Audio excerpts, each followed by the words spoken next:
अस्सलाम वालेकुम मेरे प्यारे व्यूवर्स, उम्मीद करती हूँ कि इंशाल्लाह आप लोग जहाँ भी होंगे खैरियत से होंगे। तहे दिल से शुक्रगुजार हूँ कि मेरी ये वीडियो देखने के लिए आपने अपना कीमती वक्त निकाला। आपने अगर अभी तक मेरे चैनल को सब्सक्राइब नहीं किया तो काइंडली कर लें, बेल आइकन को दबा लें ताकि आने वाली वीडियो आपको मिल सके। आज हम बात करेंगे टोक्यो की। हम टोक्यो आए हैं तो ज़ाहिर है अभी कुछ दिन मैं टोक्यो की वीडियो लगा रही हूँ तो इसी से रिलेटेड बातें करूँगी। टोक्यो एक शहर है जो मुस्तकबिल में सांस लेता है। वहाँ बुलंदो बाला इमारतें हैं, बिजली की तेज़ रफ्तार रोशनियाँ, दुनिया का सबसे ज़्यादा मुनज़्ज़म मेट्रो ट्रेन सिस्टम। यहाँ पर हर कदम पर टेक्नोलॉजी और रवायात का हसीन इम्तजाज आपको नज़र आएगा। लेकिन जब हम टोक्यो की बुलंदियों की बात करते हैं तो एक जगह का नाम ज़रूर जहन में आता है और वो है Tokyo sky tree. Sky tree जो है ये सिर्फ एक टावर ही नहीं बल्कि जापान का फ़ख्र है और दुनिया के बुलंद तरीन मीनारों में से एक मीनार है। तो आज इसे हम देखने के लिए आए हैं और कुछ थोड़ा सा सड़कों पे घूमेंगे, किसी शॉपिंग बाज़ार में जाएंगे, लेकिन सारी चीज़ें वन बाय वन जो मैं हो सकी आप लोगों से शेयर करूँगी। तो आपको बड़ा मज़ा आने वाला है इस वीडियो में। ये टावर ऐसा है कि ये बहुत ही बुलंद टावर है। ये टोक्यो के सोमदा ज़िला में वाक़या है और मीलों दूर से दिखाई देता है। इतना दूर भी बंदा होता है ना तो ये दिखाई देता है। इसकी तामीर का जो आगाज़ था वो 2008 में शुरू हुआ था और 2012 में ये कंप्लीट हुआ था। इसकी जो बुलंदी है वो 634 मीटर है और 2080 फीट है। ये दुनिया का दूसरा बुलंद तरीन टावर है खलीफा टावर के बाद, जो दुबई में है खलीफा टावर, उसके बाद ये दूसरा बड़ा टावर है। वो पहले नंबर पर है, ये दूसरे। और फिर लिफ्ट का निज़ाम यहाँ पर बहुत अच्छा है। यहाँ पर सुपर फास्ट लिफ्ट मौजूद हैं जो सिर्फ चंद सेकंड में हमें ऊपर ले जाती हैं।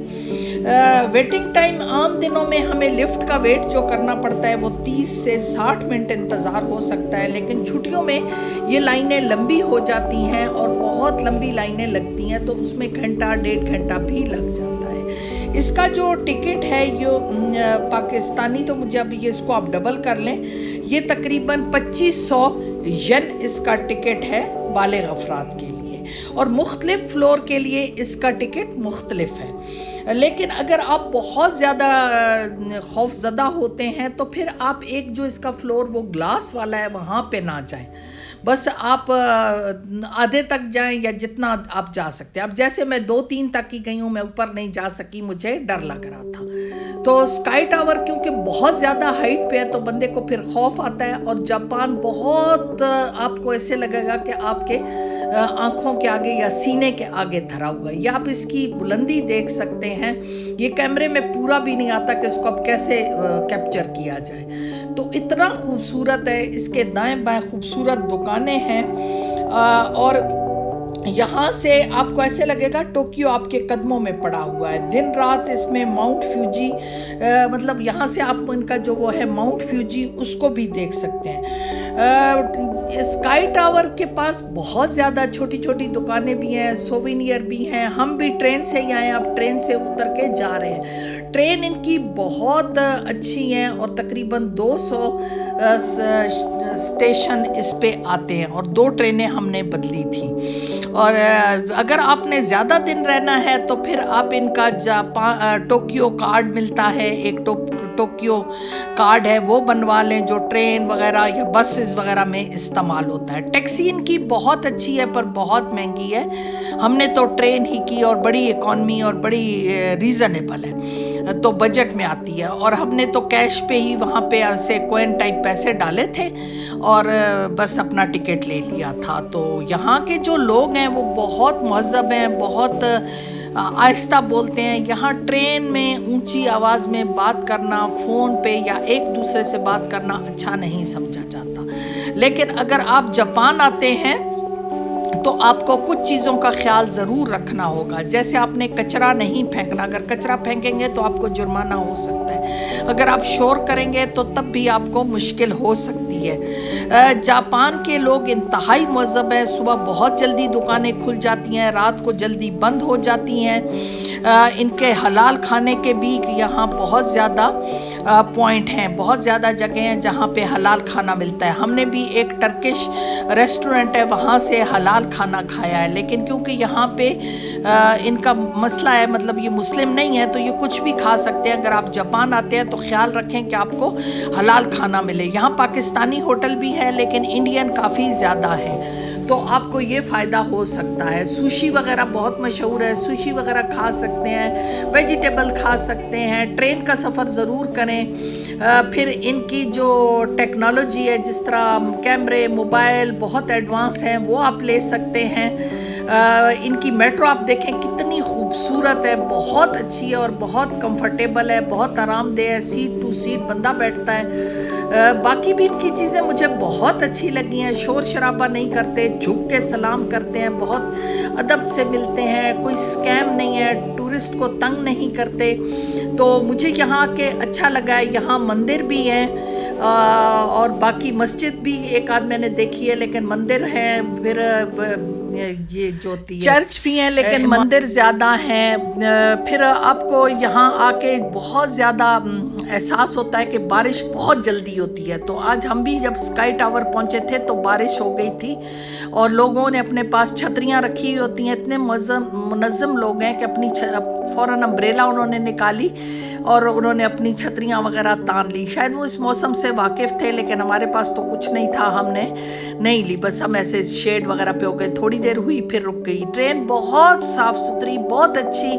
तुर्की की भी बहुत अच्छी हैं, लेकिन इनकी ट्रेन बहुत ही ज़्यादा अच्छी है और बहुत फास्ट है। तो बैठ के बहुत ज़्यादा मज़ा आता है, बंदा इंजॉय करता है। ये देखें हम लोग बैठे हुए हैं और कोई किसी को कुछ नहीं कहता, हर कोई अपने दुनिया में मगन रहता है। ये इनका एक मंदिर है, आसा कोसा, ये इनका एक मंदिर है। मंदिर और भी बहुत ज़्यादा हैं, क्योंकि शायद हिंदू भी होंगे लेकिन बुद्धिस्ट भी हैं, क्रिश्चियन भी हैं, मुस्लिम भी होंगे। लेकिन यहाँ आके बहुत ज़्यादा अच्छा लग रहा है कि कोई शोर शराबा नहीं, कुछ झगड़ा नहीं, कुछ नहीं, बस बहुत मुनज़्ज़म और अच्छी कौम है। तो इनसे एक सबक सीखा है कि बहुत ज़्यादा तरतीब से चलते हैं, लाइनों में खड़े रहते हैं, वक्त का इंतज़ार करते हैं और टाइम पे उठते हैं, टाइम पे जागते हैं। हमारी तरह नहीं है कि बहुत ज़्यादा लेट उठते हैं, लेट सोते हैं। आप देख सकते हैं बारिश हो रही है तो लोगों ने छतरियाँ अपनी पकड़ी हुई, हम तो भीग रहे होते हैं। टर्किश होटल से, रेस्टोरेंट से हमने खाना खाया, हमें बहुत अच्छा लगा, मज़ा आया। फिर यही एक बिल्डिंग है जिसके पास ही वो टर्किश रेस्टोरेंट था, क्योंकि हलाल खाना था तो हमें हलाल ही खाना था, इसलिए वहाँ हम गए। बाकी भी यहाँ इस तरह रेस्टोरेंट वगैरह बहुत हैं, आप अपनी मर्ज़ी से घूम फिर सकते हैं। लेकिन कुछ चंद लफ्ज़ आपको अगर याद आ जाए, वरना इंग्लिश इन सबको आती है, तकरीबन लोग इंग्लिश बोलते हैं। यहाँ ये मसला नहीं है और बस अपनी लाइन में चलते हैं, कोई किसी को घूरता नहीं है, देख वो नहीं करता। जिस तरह हम बस दूर तक घूर रहे होते हैं, लोग अपने काम से काम रखते हैं। तो मुझे अच्छा लगा यहाँ आके, खाना पीना चीज़ें बहुत आगे है। टोक्यो हमसे बहुत आगे है, हम बहुत पीछे हैं। तो लगता है कि दुनिया अब देख रही हूँ, पहले तो शायद मैंने कुछ नहीं देखी पर क्या करें, रह ज़्यादा नहीं सकते, वापस ही आना है हम लोगों ने, तो वापस आ ही जाएंगे। पर घूम फिर लिया है, ये अच्छा लगा है कि ये कितना आगे हमसे यहाँ आके बस अंदाज़ा हुआ है मुझे।